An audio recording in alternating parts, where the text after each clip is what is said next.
যতক্ষণ পর্যন্ত আমাদের বিভাগ না আসে, যদি লাস্ট পর্যন্ত আমাদের শেষ সীমা চলে আসবো, দেওয়ালে ভিড় দেখি যাব, তখন কিন্তু আমরা কি করব আমরা নিজেরাও জানি না। সরকারের কাছে আকুল আহ্বান থাকবো আমাদের, উনি যেন আমাদের দ্রুত আমাদের নোয়াখালী বিভাগটা করে দেয় এবং কি হাতিয়াকে যেন জেলা করে দেয়। হাতিয়াকে নতুন করে জেলা করার আমাদের একটা দাবি আছে, পাশাপাশি নোয়াখালী যারা আমাদের বিভাগ করার দাবি, এই দাবিতে আমরা সারাক্ষণ আন্দোলন সংগ্রাম করে আসছি। আজ পর্যন্ত আমরা কোনো ভালো সুফল পাইছি নাকি? যাতে সুফল দিব হ্যাঁ তার কথা আজীবন মনে রাখবো, যেই সরকারে হোক না কেন।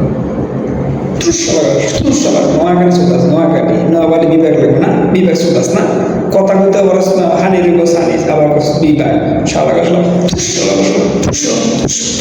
শালা যদি কথা কইতে বিভাগ বিভাগ দিন শাটার দিতে নাদারের চোখ নোয়াখালী হালাগা শালা বাইন চোখ বিভাগ সুদাস নিয়েছে তোর বাইরে না নাদারের চোখ বিভাগ সুদাস সব বন্ধ করে দেয়। কেমনি দাস নোয়াখালী তার ঢাকা তোর দেখেন এই টোটালের বিশ্ব বন্ধ করে দেয় নাদার চোখ।